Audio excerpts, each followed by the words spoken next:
प्रधानमंत्री नरेंद्र मोदी ने बीजेपी कार्यकर्ताओं के साथ किया संवाद। बजट और आत्मनिर्भर भारत पर विस्तार से की बात। पीएम मोदी ने कार्यकर्ताओं को संबोधित करते हुए कहा कि वित्त मंत्री ने अच्छा बजट पेश किया, बदलाव के प्रारंभिक संकेत दिखने लगे हैं। पीएम ने आगे कहा कि भारत नए सिरे से भविष्य को देख रहा है, भारत की अर्थव्यवस्था का लगातार विस्तार हो रहा है। पीएम ने कार्यकर्ताओं को दिया मोदी मंत्र, कहा यह वक्त नए अवसरों की संकल्प सिद्धि का है, आत्मनिर्भर और आधुनिक भारत का मिलकर निर्माण करेंगे। किसानों को लेकर पीएम ने कहा किसानों का बोझ कम करना है, किसान ड्रोन अब किसान का नया साथी बनेगा, छोटा किसान मजबूत होगा तो देश बदल जाएगा। थोड़ी देर में दोनों सदनों में होगी राष्ट्रपति के अभिभाषण पर चर्चा। लोकसभा में कांग्रेस की तरफ से राहुल गांधी देंगे बयान। कल राहुल ने बजट पर उठाए थे सवाल। बजट सत्र के पहले चरण में लोकसभा और राज्यसभा में 2 शिफ्टों में होगा काम। दोनों सदनों की कार्यवाही अलग अलग समय पर 5-5 घंटे के लिए आयोजित होगी। राज्यसभा की कार्यवाही सुबह 10 बजे से शुरू होकर दोपहर 3 बजे तक चलेगी, तो वहीं लोकसभा की कार्यवाही 4 बजे से रात 9 बजे तक चलेगी। यूपी के लिए 5 फरवरी को बीजेपी जारी करेगी घोषणा पत्र। घोषणा पत्र में किसानों की आय दोगुनी करने और रोजगार के वादे होंगे। महिलाओं को स्वरोजगार समेत सांस्कृतिक राष्ट्रवाद के मुद्दों को घोषणा पत्र में शामिल किया जाएगा। किसानों की आय दोगुना करने, किसानों को कृषि से जुड़े मामलों में रियायत देने जैसे मामलों की घोषणा पत्र में जगह होगी।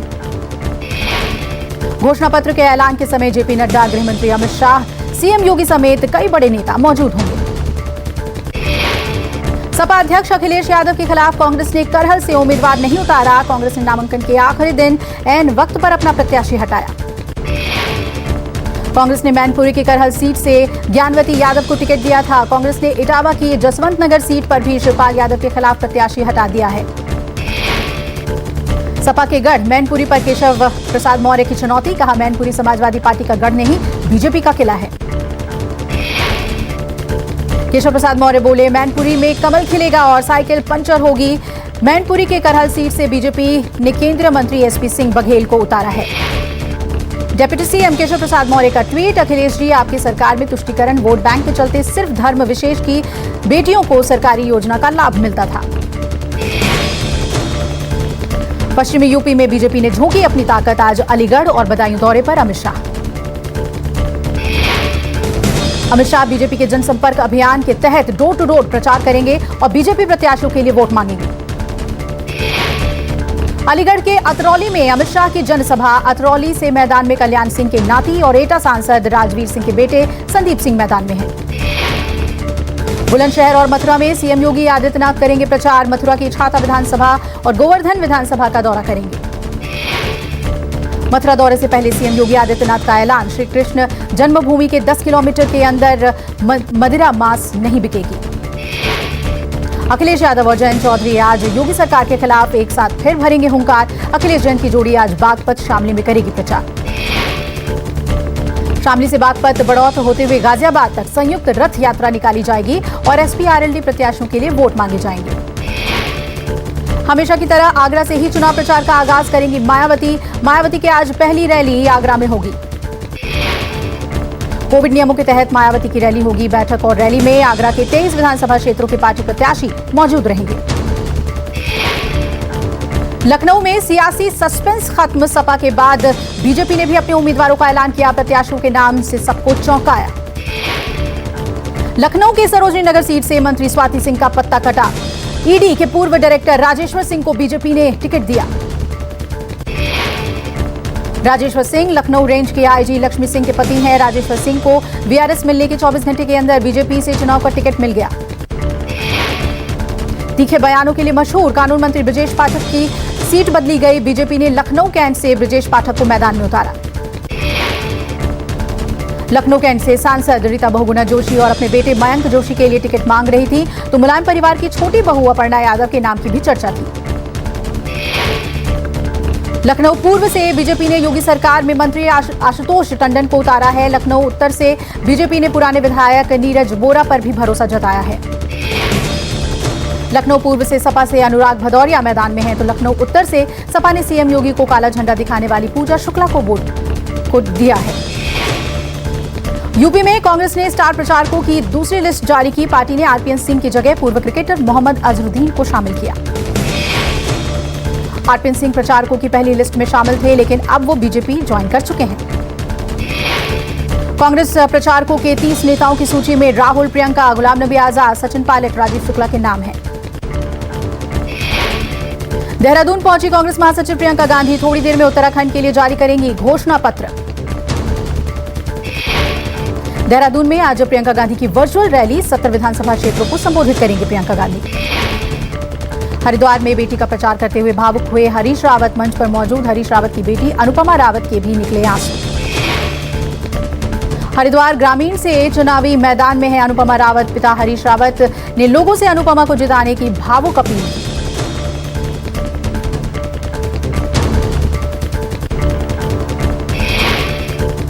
गोवा दौरे पर दिल्ली के सीएम अरविंद केजरीवाल की प्रेस कॉन्फ्रेंस। कहा, हमने गोवा के प्रत्याशियों को ईमानदारी से काम करने और पार्टी न छोड़ने का वादा लिया है।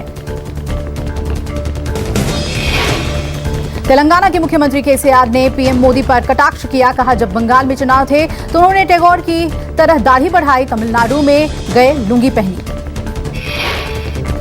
केसीआर ने कहा, पीएम मोदी ने पंजाब में चुनाव के लिए पगड़ी पहनी है और मणिपुर, उत्तराखंड में वहां के स्थानीय टोपी पहनी। ये क्या है? राहुल गांधी का आज का गोवा दौरा टला। राहुल अब 4 फरवरी को चुनाव प्रचार के लिए गोवा जाएंगे। देश में कम हो रहा है कोरोना संक्रमण। 24 घंटे में 1,61,000 नए कोरोना मरीज आए। स्वास्थ्य मंत्रालय के मुताबिक एक दिन में 2,81,000 से ज्यादा लोग रिकवर हुए। दैनिक पॉजिटिविटी रेट घटकर 10% से कम। कोरोना से मौत के डराने वाले आंकड़े। एक दिन में 1,733 लोगों की मौत हुई। एक्टिव मरीज घटकर 16 लाख पर पहुंचे। केरल में बेकाबू हुआ कोरोना संक्रमण। एक दिन में 52,000 से ज्यादा नए मरीज आए। दिल्ली में तीसरी लहर धीमी पड़ी। कोरोना संक्रमण दर 5% हुई। 2,500 से ज्यादा नए मरीज आए। पंजाब में कोरोना से जुड़ी पाबंदियां 8 फरवरी तक बढ़ी। नई गाइडलाइन के मुताबिक पंजाब के स्कूल कॉलेज अभी नहीं खुलेंगे। पंजाब में रात 10 बजे से सुबह 5 बजे तक का नाइट कर्फ्यू भी जारी रहेगा। दफ्तरों और बाजारों में नो मास्क नो सर्विस नियम लागू रहेगा। फाइजर ने 5 साल से छोटे बच्चों के लिए कोरोना वैक्सीन के इस्तेमाल की मांगी इजाजत। ओमिक्रॉन वेरिएंट के चलते मिल सकती है इजाजत। ओमिक्रॉन को लेकर WHO का खुलासा। ओमिक्रॉन के आने के बाद दुनिया भर में 9 करोड़ नए मरीज आए। WHO के महानिदेशक टेड्रोस ने कहा, साल 2020 की तुलना में 2021 में ज्यादा मरीज आए। आगे भी नए वेरिएंट से संभल कर रहने की जरूरत। महाराष्ट्र में कोरोना की रफ्तार हुई धीमी। 24 घंटे में 14,000 से ज्यादा कोरोना के नए केस मिले। 94 मरीजों की हुई मौत। पश्चिम बंगाल में 8वीं से 12वीं के बच्चों के लिए कल से खोले जाएंगे स्कूल। निगरानी के लिए नोडल अधिकारी नियुक्त। भारत के पास आई एक और वैक्सीन। जायडस ने भारत में शुरू की 3 डोज वाली वैक्सीन की सप्लाई मार्केट में लाने की भी तैयारी। भारतीय नौसेना के मिलन 2022 में 46 देशों की नौसेना शामिल होगी। नौसेना की ये बड़ी एक्सरसाइज इसी महीने आंध्र प्रदेश के विशाखापट्टनम में होगी। नौसेना एक्सरसाइज के लिए अमेरिका, रूस, फ्रांस, ब्रिटेन, ऑस्ट्रेलिया, ब्राजील और फिलीपींस सहित 46 देशों को न्योता भेजा गया है। विशाखापट्टनम में मिलन एक्सरसाइज के तहत सभी देशों के नौसैनिकों की एक भव्य सिटी परेड भी होगी। केंद्र सरकार ने महिलाओं को बड़ी सौगात दी है। इंडियन एयरफोर्स में अब महिला पायलटों की नियुक्ति स्थायी तौर पर होगी। रक्षा मंत्री राजनाथ सिंह ने ट्वीट करके जानकारी दी। पहले महिला पायलटों की नियुक्ति प्रायोगिक तौर पर होती थी। 2018 में फ्लाइंग ऑफिसर अवनी चतुर्वेदी ने अकेले लड़ाकू विमान उड़ाकर इतिहास रचा था। जम्मू कश्मीर में मौसम का बदलेगा मिजाज। बारिश और बर्फबारी के आसार। मौसम विभाग ने आज से 4 फरवरी तक बारिश और बर्फबारी का अनुमान लगाया।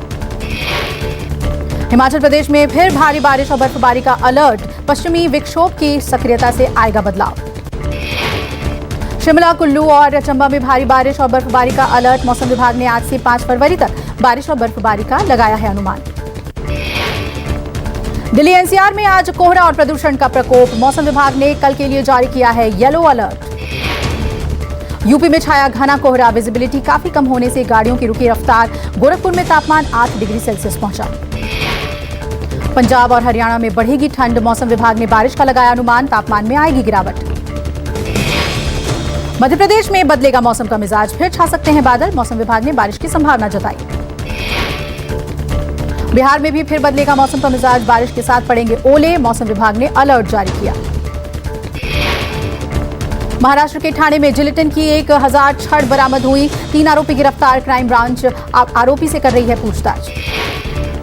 हरदोई में संदिग्ध परिस्थितियों में मिला युवती का शव, परिजनों ने दी चेतावनी, कहा जब तक आरोपी नहीं मिलता तब तक नहीं करेंगे अंतिम संस्कार। गाजियाबाद के लोनी में कपड़े की दुकान में हथियारबंद बदमाशों ने की लूट, पुलिस ने 2 बदमाशों को किया गिरफ्तार, 10 लाख का सामान बरामद। यूपी विधानसभा चुनाव से पहले कैश मिलने का सिलसिला जारी, गाजियाबाद के साहिबाबाद में चेकिंग के दौरान 7,90,000 कैश बरामद, कार सवारों से पूछताछ जारी।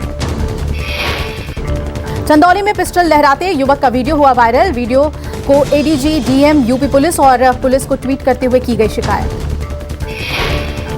शिकायत के बाद एक्शन में आई पुलिस, आरोपी युवक को किया गिरफ्तार, युवक के पास से रिवॉल्वर, कारतूस के साथ गांजा भी बरामद। छत्तीसगढ़ के जशपुर में तेज रफ्तार का कहर, अनियंत्रित बस पलटी, कई लोग घायल, एक की हालत गंभीर। रायपुर से रांची जाने के दौरान हुआ हादसा, मामला दर्ज कर आगे की कार्रवाई में जुटी पुलिस।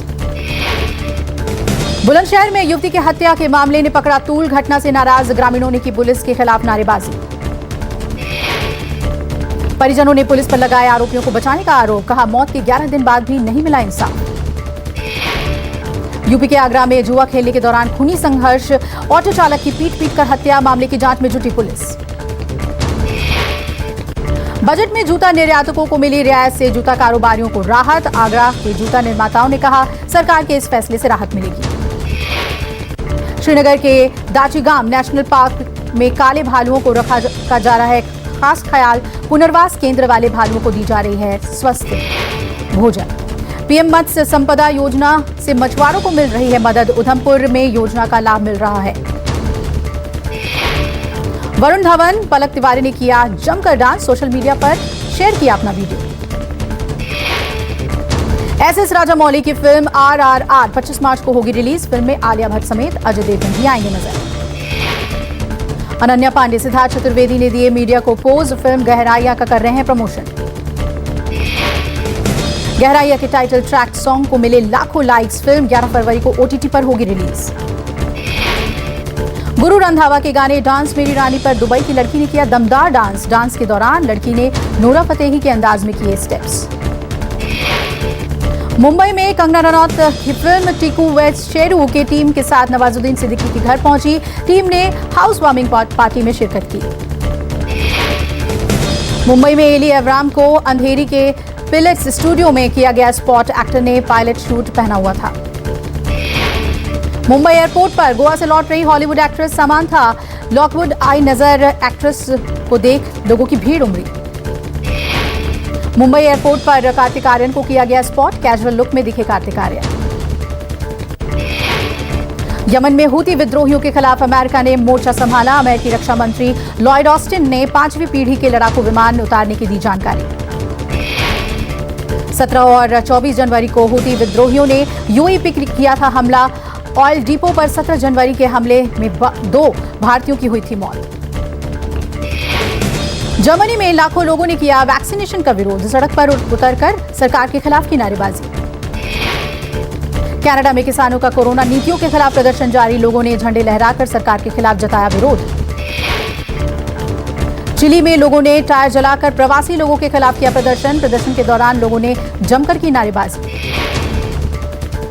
हैती के कैप हैतिन में आई भयंकर बाढ़, कई लोगों को करना पड़ा मुश्किलों का सामना।